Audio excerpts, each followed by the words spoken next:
त्यामुळे या संदर्भात वेळोवेळी पोलीस निर्णय करतील, पोलीस ब्रीफिंग करतील। जाणीवपूर्वक ही केस सीआयडीला देण्यात आलेली आहे। कोणता गुन्हा दाखल होईल, कसा होईल, हे सगळं पोलीस सांगतील।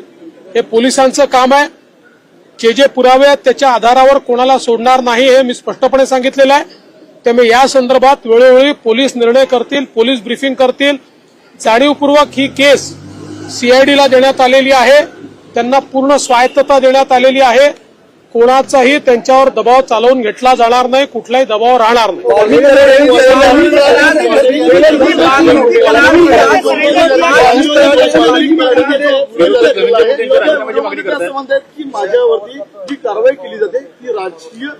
कोणी काही म्हणत असलं तरी पोलीस जो काही पुरावा आहे या पुराव्याच्या आधारावरच या ठिकाणी कारवाई करतील। त्यामुळे कोण व्हिडिओत काय म्हणताय, कोण काय म्हणत नाही हा विषयच नाही। विषय हा आहे जिथे पुरावा आहे त्याला सोडलं जाणार नाही।